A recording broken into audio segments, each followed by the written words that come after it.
sekarang ini sepertinya negara-negara Arab itu sudah mulai menyadari, Arab sudah mulai mendekat dengan Israel kan, sudah mulai. Fatah sudah diam. Tiba-tiba Hamas ini menyerang. Betul Pak Paul. Hamas adalah Hamas, bukan Palestina. Tetapi di Indonesia, Israel lawan Palestina. Padahal Hamas adalah Hamas.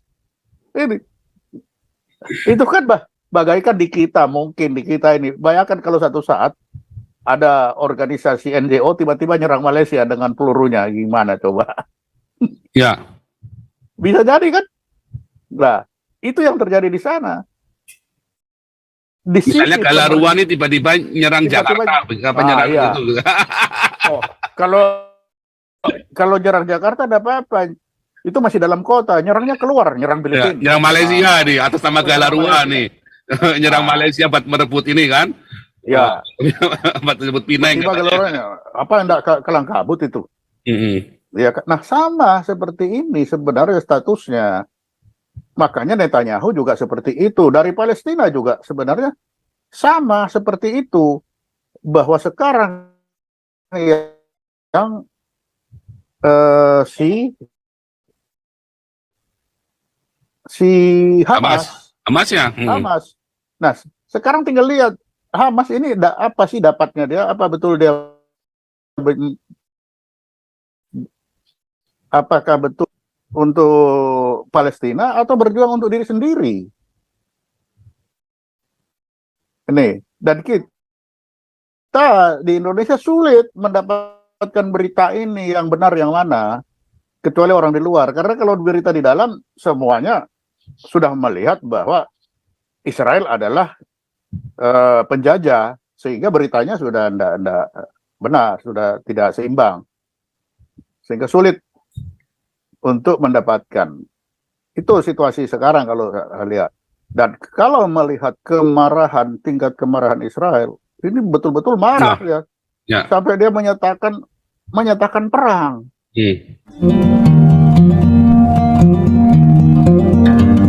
Shalom, Pak Penatua Soleman Ponto, Pak. Ya, salam. Nah, ini dia yang kita tunggu-tunggu. Masalahnya ini Ibu Koni minta di reschedule besok karena Bu Koni salah jadwal. Jadi Ibu Koni bilang ini jam 4 ada dengan TV Gelora, Partai Gelora. Dan jadi salah jadwal Ibu Koninya. Besok jam 3. Kita tiap hari jam 3 ada sama jam 9 untuk update Israel ini, Pak. Nah, untuk hari ini kita sebetulnya tadi mau membahas tentang Rusia, apakah Rusia mendukung Palestina dan Amerika mendukung Israel. Ini kan yang dihembuskan oleh media kan, media Indonesia. Cuman kayaknya ini buat besok. Nah, hari ini kita cerita tentang dusta media dan pemerintah Indonesia tentang apa yang terjadi tentang perang Israel melawan Hamas. Di Indonesia saat ini kan terus dihembuskan Israel melawan Palestina. Sedangkan Benyamin Netanyahu tegas, ini Israel melawan Hamas. Karena di Israel di wilayah tersebut ada West Bank yang dikuasai oleh Fatah, ada jalur Gaza yang dikuasai Hamas. Nah, walau kenyataannya Benyamin Netanyahu tidak bilang kita perang melawan Palestina, tapi kita perang melawan Hamas, ya. Dan media Indonesia malah menyalahkan karena pada kenyataannya yang di dalam perang itu kan ada ormas-ormas seperti kemarin siapa itu ya, si Rizal atau si Muta'ali itu ya. Oh enggak, itu salah itu karena kan bukan hanya Hamas saja, dalamnya ada ormas-ormas ya, kan tetap Hamas. Mereka atas nama Hamas bukan atas nama masing-masing. Fatah adalah salah satu organisasi besarnya mereka kan, salah satu partai politik besarnya mereka, nggak ikut-ikut, ya kan. Nah, terus jadi dihembuskan isu bahwa ini adalah perang melawan Palestina, padahal ini adalah perang melawan Hamas yang notabene mayoritas di jalur Gaza. Kemarin saya memantau interview wawancara Pak Soleman Ponto dengan Rizal Putra, ya namanya Rizal Putra itu ya. Nah, saya melihat Rizal Putra ini kelihatannya kurang sekali informasinya. Tapi saya terkejut waktu Pak Ponto bilang bahwa apakah ini dengan adanya tawanan-tawanan, tadi barusan kita bahas juga ya, Hamas ini kan menawan lebih dari 100 tawanan, ya, dan itu rakyat sipil. Hanya sekecil IDF-nya, tentaranya hanya paling cuma berapa ekor, Pak, 3, 4, 5 orang aja, Pak. Tapi sebagian besar itu rakyat sipil dan bayi-bayi di bawah 5 tahun, Pak, balita, Pak. Dan tadi barusan saya setelkan digorok, Pak. Itu sudah berita internasional, sudah di mana-mana, itu digorok, disembelih satu-satu bayi-bayi itu, ya. Ini udah masuk ke ini ya, media internasional, jadi bukan cuman ini saja ya. Disembelih sambil cerita Allahu Akbar, bayi-bayi ini lalu mengancam, nah ini ditulis juga sama Tribun, kalau Israel menyerang Gaza tanpa pemberitahuan terlebih dahulu, maka mereka akan membunuh ini. Selama ini memang Israel kalau nyerang kan selalu kasih selebaran dulu kan. Kemarin yang kalau nyerang gedung, kirim selebaran dulu, baru gedungnya dibom. Ya kan, supaya rakyat keluar dari gedung tersebut kan, memang tujuannya kan. Supaya diharapkan semua peralatan gedung itu yang digunakan untuk tindakan kejahatan melawan Israel itu dihancurkan semua. Tapi kan yang kemarin si Mutali bilang, oh enggak, itu nyatanya dibom dulu baru kasih selebaran. Nggak mungkin. Saya bilang nggak mungkin. Itu selalu ada selebaran. Kan dulu sudah diberitakan juga sama media, sama media Indonesia juga, bahwa Israel ngirim selebaran, jatuh flyernya, baru pada keluar, lalu dibom gitu kan. Masalahnya sekarang adalah tawanan-tawanan ini kan disembunyikan di gedung-gedung itu. Dan kemarin saya tertarik sekali Pak Ponto bilang bahwa Israel sudah menjadikan itu adalah ininya mereka, syahidnya mereka, para tawanan ini. Jadi kelihatannya nggak cuma orang-orang Hamas saja yang berani mati, Pak. Nampaknya orang Israel pun sudah tutup mata. Bukan gelap mata. Dianggap bahwa itu apa, Pak Ponto kemarin bilang itu adalah ongkos dari ongkos perang, ongkosnya yang dia bayar. Silakan lanjut, Pak, ini mengenai ini. Jadi bagaimana media memberitakan banyak sekali hal yang memblow up seakan Hamas ini sudah menang. Pada kenyataannya apakah Hamas sudah menang? Ya belum, jauh, Pak. Malah menurut saya ya, kemarin saya kajikan tadi malam, dari mulai perang 67, ya kan, tahun 67, ya kan, jelas korbannya di pihak Arab sampai 20.000, 18.000. Perang 73, korbannya lebih banyak lagi, 25.000. Intifada 1, korbannya Israel cuman berapa ratus, 200, pihak Palestina korbannya bisa sampai 2.000. Intifada 2, korbannya Israel 1.000, seperti hari ini kan sudah 1.000 nih korbannya Israel yang meninggal. Bukan karena perangnya, tetapi karena kemarin diserbunya 250 sudah langsung mati di tempat, yang sisanya mati di rumah sakit, Pak, soalnya, Pak. Nah, itu infonya. Karena saya kan ikut ini, Pak, volunteer di sana. Nah, kemudian Intifada 2, korbannya 1.000, Hamas 3.000, Palestina 3.500. Protective Aids kemarin, ya kan, yang heboh itu, Israel cuma 68 orang, 67 tambah 1 orang Thailand, Hamas korbannya sampai 1.500. Nah sekarang korbannya Israel 1.000 nih Pak, karena serangan dia tidak berdaya dalam kondisi pasif, berondong habis. Nah berapakah korbannya Hamas? Nah ini yang menjadi pertanyaan. Silakan Pak Ponto. Oke, terima kasih Pak Paul. Bicara Israel ini kali ini memang sangat menarik ya. Dan saya sependapat dengan Pak Paul, saya tidak bisa mempercayai apa yang disampaikan oleh media-media di Indonesia. Karena kita melihat Israel Palestina itu sudah salah melihatnya. Kita melihat Israel itu adalah selalu menempatkan dia sebagai penjajah. Nah, padahal di satu sisi Israel justru mencari tempat lahirnya dia kembali di sana. Nah, ini yang orang Indonesia ini tidak mau melihat itu. Indonesia pada dasarnya semua melihat Israel adalah penjajah. Nah, yang kedua, kita juga Indonesia ini tidak mau melihat bahwa tahun 48 sudah ditawarkan PBB pembagian 2 wilayah itu kan. Ada pembagian mana wilayah untuk Israel, mana wilayah untuk Palestina. Justru Palestina menolak, Israel menerima. Ketika Israel menerima, Israel diserang. Nah, karena saat itu diserang perang, maka Israel melawan. Dia menang. ketika Israel menang, wilayahnya bertambah. Setelah wilayahnya bertambah, dimarahin lagi lah, wilayahnya kok kamu ambil. Padahal ini kan perang. Nah, yang menarik saat ini, yang sekarang ini, Israel menyatakan perang. Sebelum-sebelumnya dia tidak pernah. Setelah Kim Yopur ya, Kim Yopur namanya itu. Yom Apa? Kippur, Yom Kippur, Yom Nah, Kippur. setelah Yom Kippur, Israel tidak pernah menyatakan perang, hanya membalas. Operation. Ya, Namanya tapi operation. sekarang Israel menyatakan perang. Apa artinya? Tempat-tempat yang didudukinya nih nanti dimilikinya lagi. Dia aneksasi sekarang sudah. Nah, jadi ini kedua setelah Yom Kippur itu dia laksanakan. Dan situasi itu kan sama. Ketika itu hari-hari mereka istirahat juga kan diserang. Dan ini terulang lagi kan. Serupa. Makanya dinyatakan perang. Nah kalau betul, Palestina ini sebenarnya kalau saya melihat itu adalah korban dari negara-negara Arab. Waktu 48 kan negara-negara Arab yang tidak menyetujui tempat Palestina itu. Padahal Palestina orang-orangnya mungkin iya. Nah, sampai hari ini sebenarnya kelihatannya Arab Saudi terutama ya, sebenarnya sudah menyadari bahwa konflik di Palestina itu akibat keakuan mereka saat itu. Kalau mereka tidak membakar-bakar, mungkin sudah jadi satu Palestina itu ya. Ada Arab Palestina dan Arab Israel kan itu.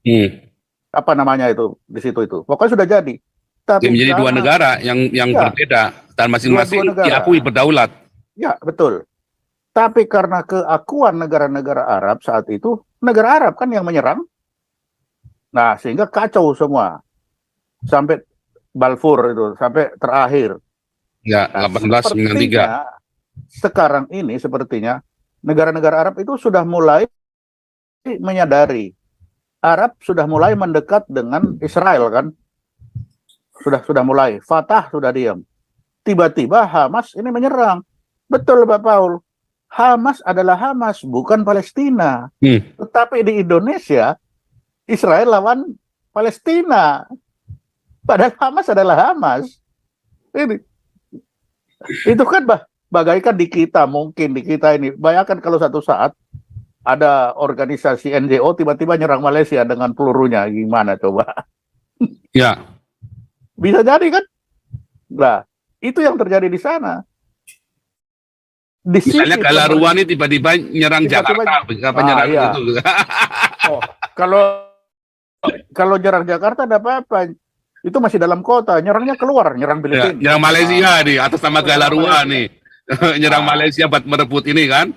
Ya. Buat merebut Pinang. Apa enggak kelang kabut itu? Ya, nah sama seperti ini sebenarnya statusnya. Makanya Netanyahu juga seperti itu. Dari Palestina juga sebenarnya sama seperti itu. Bahwa sekarang yang si Hamas. Hamas. Nah, sekarang tinggal lihat Hamas ini apa sih dapatnya dia? Apa betul dia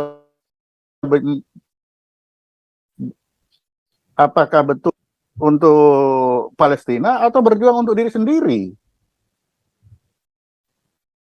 Ini, dan kita di Indonesia sulit mendapatkan berita ini yang benar yang mana, kecuali orang di luar. Karena kalau berita di dalam, semuanya sudah melihat bahwa Israel adalah penjajah, sehingga beritanya sudah tidak benar, sudah tidak seimbang. Sehingga sulit untuk mendapatkan. Itu situasi sekarang kalau saya lihat. Dan kalau melihat tingkat kemarahan Israel, ini betul-betul marah ya. Sampai dia menyatakan perang. Sehingga kalau sudah menyatakan perang, mau ada siapa dipegang sana, sudah itu dianggap korban sudah. Itulah biaya yang harus dibayar dalam perang ini. Itu yang harus digarisbawahi, Pak. Ya. Ya. Dia sudah tidak peduli sekarang. dia sudah tidak pergi. Ya ketika saya di Belanda kan beberapa kali saya ketemu dengan defense atasnya orang-orang Israel ini kan. Mereka itu bilang cukup 2 kali, jangan 3 kali. Yang 2 kali itu yang pertama kasus Masada, bagaimana dia dihabisin di Bukit Masada. Yang kedua bagaimana Holocaust yang dilakukan oleh Jerman. Dan setelah itu jangan sampai 3 kali. Ya. Nah, sehingga kali ini dengan begitu saya yakin dia akan mengamuk itu. Dia akan mengamuk itu, apapun hasilnya itu. Karena mungkin nggak terjadi gencatan senjata, Pak. Saya kira dia akan menduduki dulu baru gencatan senjata, diulangi lagi yang Yom Kippur itu. Iya, Yom Kippur diulangin dulu. Diulangin dulu. Golan, Sinai. Biar diem sekalian itu. Dia akan hajar dulu biar sampai diam baru kita gencatan senjata. Cuma saya sampai hari ini kan susah mencari berita yang benar apakah dia sudah operasi darat, apakah masih operasi udara. Karena berita di kita sulit. Dan berita yang di Israel itu kulitnya saja, Pak. Yang di dunia internasional itu mereka nggak berani. Di Belanda, di Jerman, semua berita-berita nggak ada yang heboh kayak di Indonesia, Pak. Nah, Indonesia masuk tahu. Itu dia. Iya. Dan ini begini, berita begini. Harusnya kan tidak begitu. Enggak.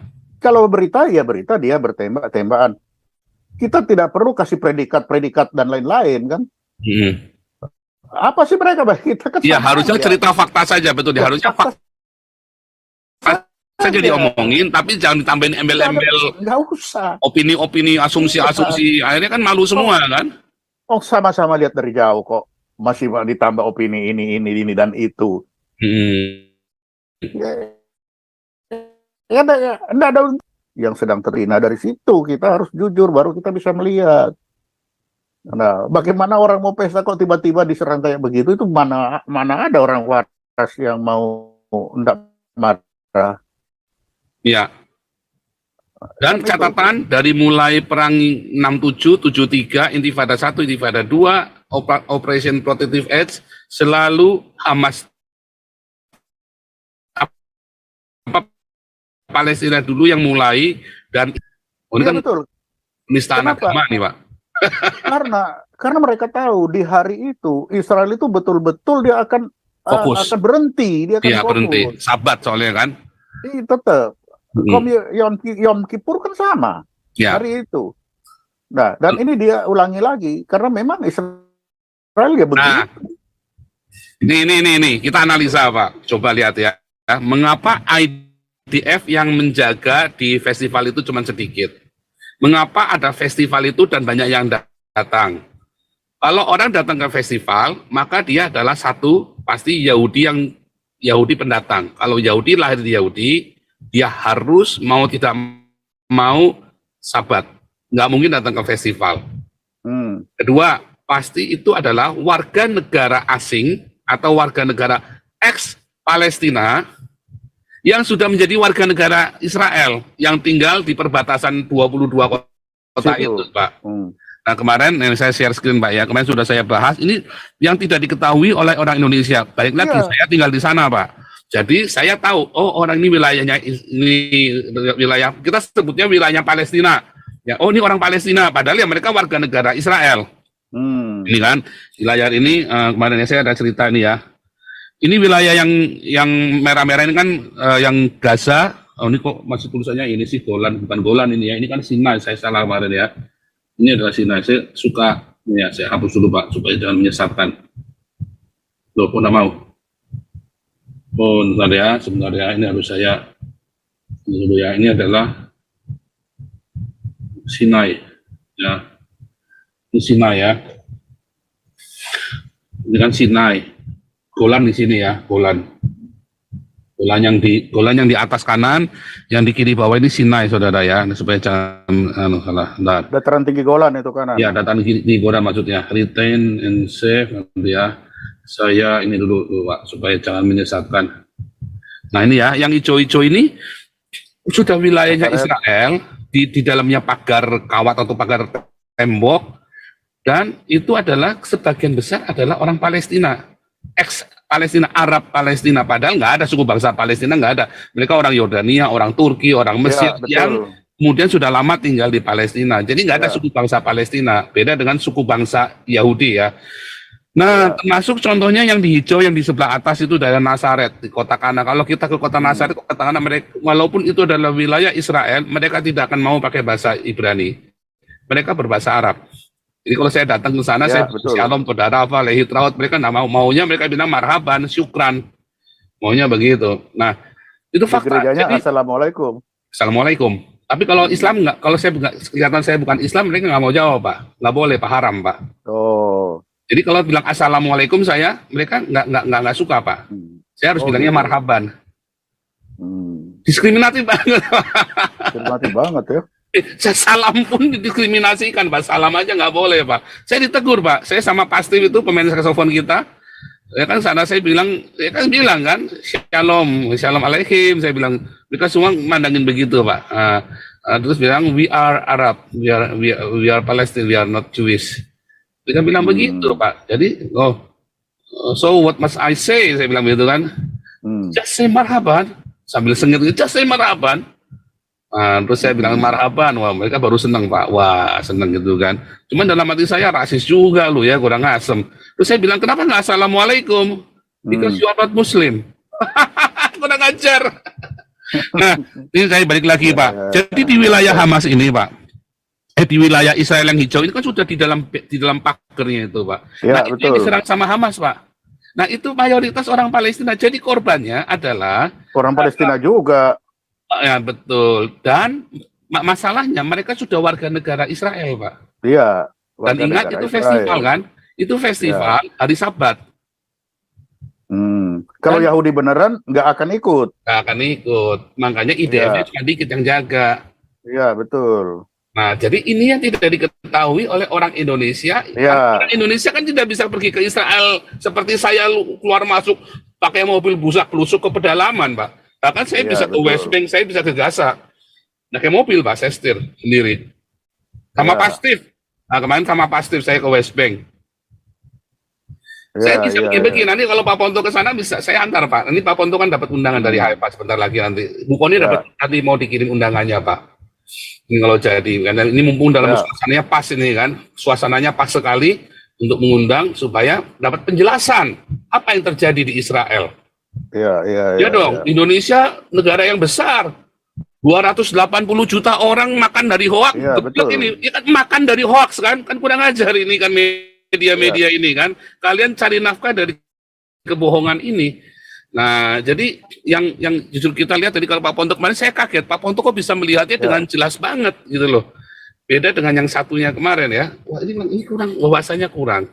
Dan ada satu lagi Pak yang mau saya tanyakan selain gencatan senjata. Kira-kira Pak ya, apa yang dilakukan Israel ini gini, ketika Israel melakukan bombardir massal ini Amerika kan datang, ya kan? Mengapa Amerika ini datang, Pak? Mau ngapain? Apakah Israel butuh bantuan? Kan enggak kan? Ya enggak. Amerika kan dia sebenarnya kapal induk loh Pak, datang loh Pak. Tetap saja Amerika datang ke sana, dia tanpa minta bantuan pun pasti dia akan datang. Karena Amerika akan memperkirakan apakah negara-negara Arab yang pernah menyerang itu akan ikut serta juga atau tidak, kan di situ. Itu tetap di dalam perhitungan. Karena sekarang kan baru Hamas. Nah, apakah yang Yom Kippur ini terulang negara-negara yang lalu itu, yang di samping-samping itu, apakah akan ikut juga? Nah, ini kan. Ya. Nah, kita di sini kan nggak bisa menganalisa dengan benar karena beritanya itu, misalkan Fatah ikut menyerang, Lebanon menyerang, ini menyerang. Apakah iya Lebanon menyerang? Menyerangnya mana yang diserang itu? Kota mana yang itu kan harus jelas harusnya kan? Kota mana sih yang diserang itu? Kalau cuma ya seperti Pak Paul bilang Nazaret dan sekitarnya, yaitu kan daerah-daerah ya tadi yang banyak orang-orang Palestina yang sudah menjadi Israel ininya kan. Jadi itu. Ya, jadi Amerika tidak mungkin akan terlibat tentaranya turun atau senjatanya turun. Enggak ada. Mustahil dong, Pak. Mustahil. Mustahil. Amerika tidak akan sampai mendarat, enggak. Mungkin hanya sebagai pemantau ya, Pak. Dia hanya datang sebagai memantau, melihat seberapa besar kemungkinan negara-negara Arab itu akan ikut serta, kan itu. Ya. Sekarang tapi aku tidak tahu. Kemungkinannya ada, Pak. Yang mana? Apakah mungkin negara-negara Mesir, Yordania, atau Arab Saudi akan ikut dalam situ? Mari kita lihat. Tentunya untuk ikut serta di situ, kita harus lihat kemampuan ekonominya dia juga saat ini seperti apa. Kalau ekonomi lagi morat-marit, mana mungkin bisa. Mesir lagi bangkrut sekarang, Pak. Nah, ya Mesir sekarang sudah mau bangkrut. Apakah dia akan mengambil risiko itu? Sedang bangkrut, ikut serta. Bagaimana dia kasih makan rakyatnya sendiri nanti? Nih, apalagi misalkan sekarang Israel menutup semua sumber kehidupan di sana. Coba gimana? Apa enggak keluar semut-semut itu semua kalau ditutup? Ya. Iya kan? Ya. Mau berapa hari dia bertahan? Ingat kita dulu menundukkan Kahar Musakar, menundukkan Kartasuwiryo, sama dengan Israel menundukkan. Iya. Sekarang semua. Ini dikepung. Ditutup pagar jalurnya. Jalur suplainya tutup. Iya, ditutup. Jadi Israel juga belajar dari strategi Indonesia. Perang lama, Pak ya, strategi perang zaman nenek moyang itu. Dia belajar dari Indonesia itu. Jadi jangan dikira Indonesia tidak hebat. Nah ini Pak, kan ini itu pertanyaan lagi. Artinya kan tidak mungkin negara-negara Arab, mesti kan kalau Arab Saudi jelas nggak mungkin, karena Arab Saudi kan baru Arab Saudi sedang memperbaiki ekonominya, nggak mungkin. Ya. Dan baru hancur-hancuran gara-gara keluar uang banyak ngeratain Yaman kan, jadi nggak mungkin. Iya. Dengan ekonominya nggak mungkin. Tapi ada bom dari Syria loh Pak. Kemarin pagi itu saya baca di media itu, Syria ikut ngebom, saya kira ISIS ya Pak ya, ex-ISIS ya. Ya, Syria masih ada ex-ISIS, coba kita lihat itu. Makanya sama Lebanon ya, kalau Lebanon memang Iran kan, Lebanon ini kan memang didukung sama Iran kan, Hezbollah ini kan. Jadi untuk menganalisa ini, kita harus melihat kemampuan ekonomi negara-negara itu sendiri. Itu seperti apa sih kemampuan mereka? Mesir. Apa Mesir berani? Oh, Mesir hidupnya dari Israel? Ya. Ekonominya? Ya. Ayo. Jualan-jualan buah-buah segala macam semua dari Israel. Ya. Nah ini kan. Kalau itu dia tutup. Gimana? Jadi kita harus melihat itu. Berat. Mungkin apakah, ya. Nah, yang kedua, apakah negara-negara Arab ini esprit de corps-nya masih seperti tahun-tahun 50-an itu? Nah, itu pertanyaannya.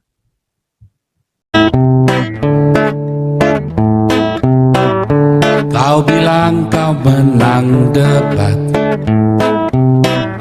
lawan domba yang sesat. Kau bilang banyak yang tobat.